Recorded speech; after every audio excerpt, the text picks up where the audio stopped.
Hello, నేను మీ శేషరావు. బోరుగడ్డ అనిల్ మీద ఎప్పుడో లుక్అవుట్ నోటీసులని జారీ చేసింది ఆంధ్రప్రదేశ్ పోలీస్. కానీ ఆయన దేశం విడిచి వెళ్ళిపోయారు అనేది ఇప్పుడు జరుగుతున్నటువంటి ప్రచారం. మరి ఎలా వెళ్ళారు? లుక్అవుట్ నోటీసులు ఉన్నాయి కదా అని చెప్పి అనుకోవచ్చు. లుక్అవుట్ నోటీసులు ఉన్నప్పుడే సజ్జల రామకృష్ణారెడ్డి గారు విదేశాలకు వెళ్ళి వచ్చినటువంటి సంగతి మనం చూసాం. అలాగే చెవిరెడ్డి భాస్కర్ రెడ్డి కుమారుడు విదేశాలకు వెళ్తూ వెళ్తూ పట్టుబడినటువంటి విషయం కూడా మనం చూసాం. ఇలా అనేకమైనటువంటి సంఘటనలు గత 9 నెలల నుంచి మనం గుర్తు చేసుకుంటే లుక్అవుట్ నోటీసులు ఉన్నా, రెడ్ కార్నర్ నోటీసులు ఉన్నా, ఎలాంటి నోటీసులు ఉన్నప్పటికీ దేశం విడిచి వెళ్ళిపోతున్నటువంటి వాళ్ళు లేకపోలేదు. మరి బోరుగడ్డ అనిల్ వెళ్ళలేడా అంటే, నకిలీ సర్టిఫికేట్ పెట్టి కోర్టుల్ని పోలీసుల్ని బురిడీ కొట్టించినటువంటి బోరుగడ్డ అనిల్ ఈజీగా వెళ్ళిపోయి ఉండవచ్చు అనేది ఒక అనుమానం పోలీసులకి. పైగా ఆయన ఎక్కడికి వెళ్ళి ఉంటారు అని అంటే ఖండాంతరాలు దాటి వెళ్ళిపోయి ఉండవచ్చు అనేటువంటి అనుమానాన్ని వ్యక్తం చేస్తున్నారు. తొలి నుంచి కూడా నేర స్వభావం కలిగినటువంటి వ్యక్తి బోరుగడ్డ అనిల్. అందుకే ఆయన మీద రౌడీ షీట్ ఉంది. ఏఎల్సి చర్చికి సంబంధించినటువంటి ల్యాండ్స్ విషయంలో దందా నిర్వహించి అక్కడ బెదిరింపు ధోరణులకు దిగి హత్యాయత్నం చేసినటువంటి నేరస్తుడు బోరుగడ్డ అనిల్. ఆయన నేపథ్యం అంతా కూడా నేరమయమే. మరి అలాంటి బోరుగడ్డ అనిల్కి ఫుల్ పవర్స్ ఉండేవి జగన్మోహన్ రెడ్డి గారు ముఖ్యమంత్రిగా ఉన్నప్పుడు. వైఎస్ఆర్ కాంగ్రెస్ పార్టీ అధికారంలో ఉన్నప్పుడు ఆయన అందరి మీద అన్పార్లమెంటరీ వర్డ్స్ ఉపయోగించారు.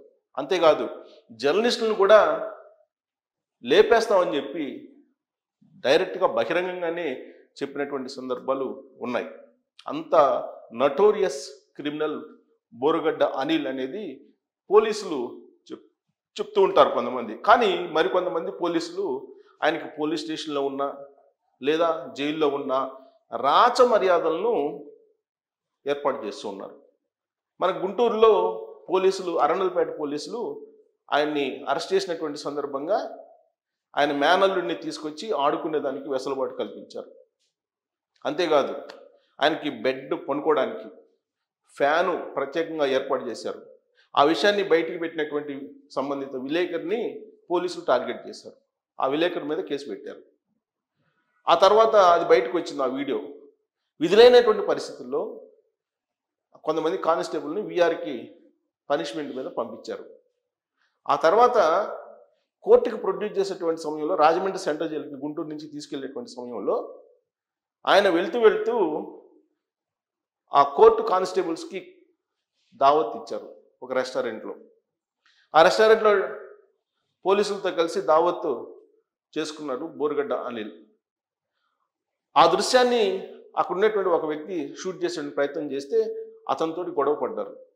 దీంతో అతను పోలీసులకి ఇన్ఫార్మ్ చేస్తే అప్పుడు అసలు ఏం జరిగిందని ఎంక్వైరీ చేసినటువంటి క్రమంలో సీసీ ఫుటేజీలు, ఆ రెస్టారెంట్ సీసీ ఫుటేజీలు తీస్తే పోలీసులతో కలిసి దావత్ చేసుకుంటూ ఉన్నారు బోరుగడ్డ అనిల్.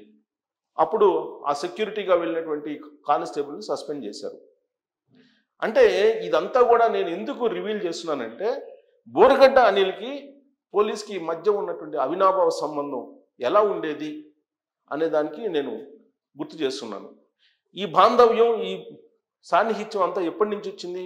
వైఎస్ఆర్ కాంగ్రెస్ పార్టీ అధికారంలో ఉన్నప్పటి నుంచి వచ్చింది. ఆయన ఉండేది వేళంగి నగర్ గుంటూరు, అలాగే రాజేంద్ర నగర్. ఈ రెండు ఆయన అడ్డాలు. వేళంగి నగర్ అనేది గతంలో, ఇప్పుడు ఎలా ఉందో నాకు అవగాహన లేదు కానీ నేను అక్కడ పనిచేస్తున్నప్పుడు ఒక పేపర్కి అది రౌడీ షీటర్లకి అడ్డాగా ఉండేది ఒకప్పుడు. ఆ తర్వాత మారిపోయి ఉండొచ్చు. అలాంటి వేళంగి నగర్ని అడ్డాగా చేసుకొని ఈయన దందాలను నిర్వహిస్తూ రౌడీ షీటర్గా అక్కడ అందరికీ పరిచయం. మరి ఇలాంటి బోరుగడ్డ అనిల్కి జగన్మోహన్ రెడ్డి గారి ప్రభుత్వం పూర్తి స్థాయిలో సంపూర్ణ సహకారాలు అందాయి అనేటువంటి అభిప్రాయం ఇప్పుడు పోలీసులు అనుమానిస్తున్నారు, పోలీసులు అభిప్రాయపడుతున్నారు కూడా. అసలు రాజమండ్రి సెంట్రల్ జైల్లో ఉన్నటువంటి బోరుగడ్డ అనిల్ ప్రభుత్వ అనుమతి లేకుండా, ప్రభుత్వానికి తెలియకుండా, స్థానిక పోలీసులకు తెలియకుండా, కొన్ని సంబంధిత కేసు నమోదు చేసినటువంటి పోలీస్ స్టేషన్కి తెలియకుండా ఎలా బయటకు వచ్చారు అనేది విచిత్రమైనటువంటి పరిణామం. దీని మీద రాజమండ్రి సెంట్రల్ జైలుకి సంబంధించినటువంటి సూపరింటెండెంట్ రాహుల్ గారిని మీడియా కూడా ప్రశ్నించింది. ప్రశ్నిస్తే అన్ని బెయిల్ నిబంధనల ప్రకారమే ఫాలో అయ్యాను అని చెప్పి ఆయన చెప్తూ ఉన్నారు. బెయిల్ నిబంధనల ప్రకారం స్థానిక పోలీసులకు తెలియజేశాను, అలాగే అనంతపురం పోలీసులకు కూడా తెలియజేశాను అని చెప్పి ఆయన చెప్తున్నారు. అక్కడ కనుక్కుంటే అనంతపురం పోలీసులు మాకు ఇన్ఫార్మ్ చేయలేదని చెప్పి వాళ్ళు అంటూ ఉన్నారు. కొన్ని స్థానిక పోలీసులకు తెలుసా అంటే వాళ్ళు మాకు తెలియదు అంటున్నారు. ఇంత నటోరియస్ క్రిమినల్ని ఆయనకి ఎలాంటి భద్రత లేకుండా అసలు రాజమండ్రి సెంట్రల్ జైలు నుంచి ఎలా వదిలిపెట్టారు బెయిల్ మీద అనేది ఒక పెద్ద ప్రశ్న. ఇక ఫేక్ సర్టిఫికేటు అలాగే ఆయన ఆడినటువంటి నాటకం ఏంటి అనేది మనం ఒకసారి గుర్తు చేసుకుంటే, బోరుగడ్డ అనిల్ మదరు పేరు పద్మావతి గారు. ఆవిడ చెన్నై హాస్పిటల్లో ఫిబ్రవరి 12వ తారీఖున జాయిన్ అయ్యారు. గుండెకి సంబంధించినట్టు కొన్ని సమస్యలు ఉన్నాయని చెప్పి 23వ తారీఖున ఆవిడ డిశ్చార్జ్ అయ్యారు. బోరుగడ్డ అనిల్ మధ్యంతర బెయిల్కి అప్లై చేసుకునేప్పుడు ఫిబ్రవరి 14వ తారీఖున. ఆ రోజున మధ్యంతర బెయిల్ ఆయనకి జారీ అయింది. ఫిబ్రవరి 28వ తారీఖు దాకా ఆయనకి గడువు ఉంది. అసలు ఆయన బెయిల్ అప్లై చేసింది దేనికి?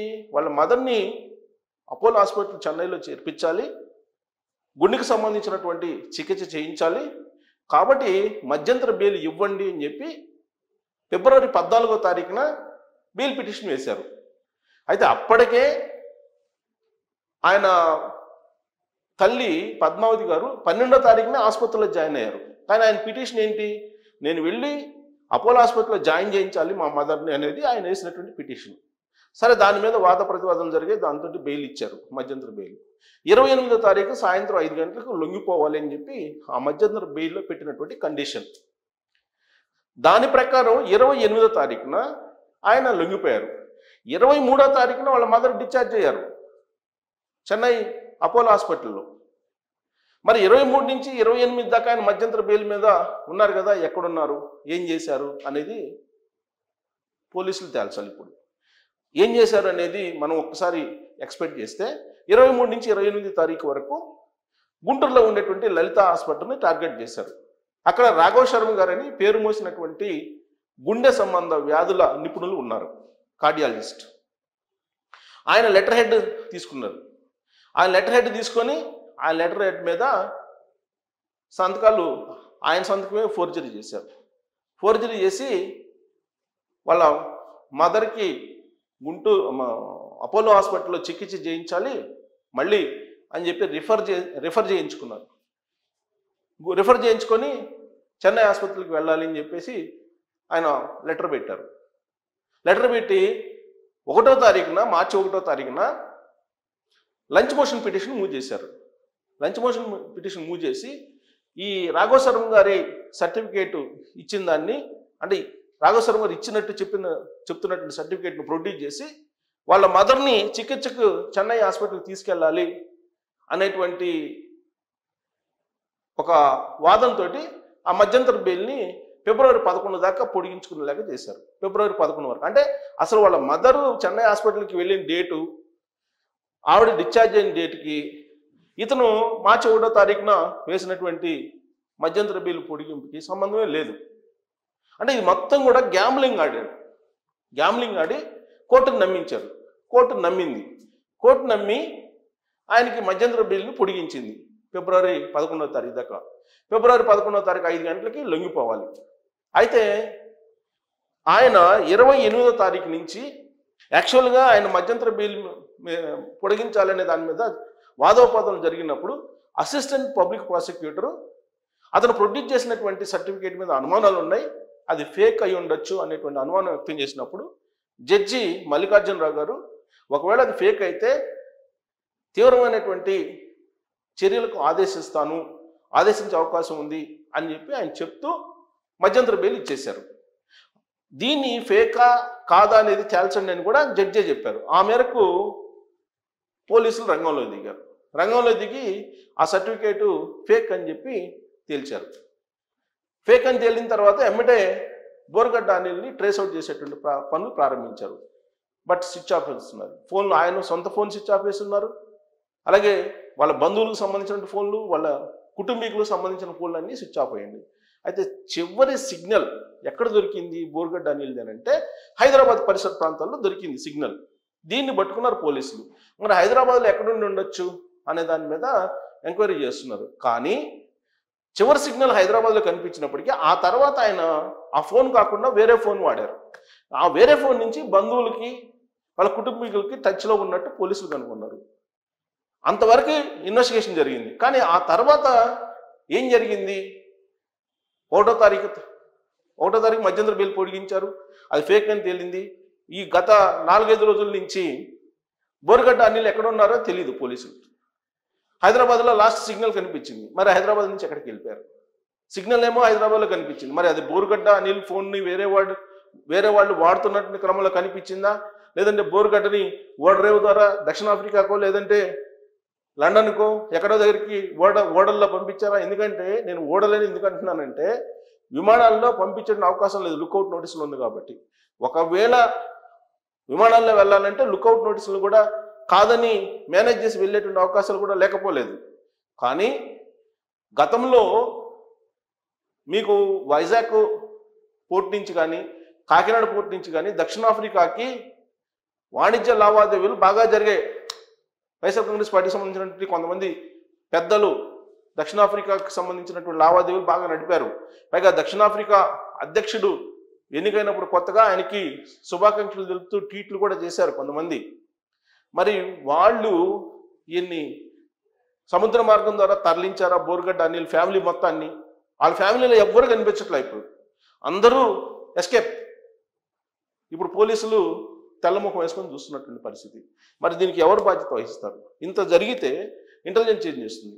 ఆంధ్రప్రదేశ్ ఇంటెలిజెన్స్ ఏం చేస్తుంది? ఇంటెలిజెన్స్కి తెలుసా తెలీదా? ఇంటెలిజెన్స్ ఎస్పీగా ఎవరున్నారు? ఆ ఇంటెలిజెన్స్ ఎస్పీ ఏం చేస్తున్నారు? ఇంటెలిజెన్స్ చీఫ్ ఏం చేస్తున్నారు? ఇంటెలిజెన్స్ ఎస్పీ నియామకం అప్పుడే తెలుగుదేశం పార్టీ సోషల్ మీడియా అకౌంట్స్లో ఆ ఎస్పీ నియామకం మీద రకరకాల ఆరోపణలు వచ్చినాయి. మరి ఇంటెలిజెన్స్ చీఫ్ ఏం చేస్తున్నారు? సూపరింటెండెంట్ రాహుల్ చెప్తున్నది పొసగడం లేదు. రాహుల్ చెప్తున్న దానికి సంబంధిత పోలీస్ స్టేషన్లో ఆ పోలీసులు చెప్తున్న వర్షానికి సంబంధం లేకుండా ఉంది. మరి ఎవరు బోరుగడ్డ అనిల్ని క్షేమంగా ఖండాంతరాలు దాటించారు అనే దాని మీద ఇప్పుడు ఒక పెద్ద చర్చ జరుగుతుంది.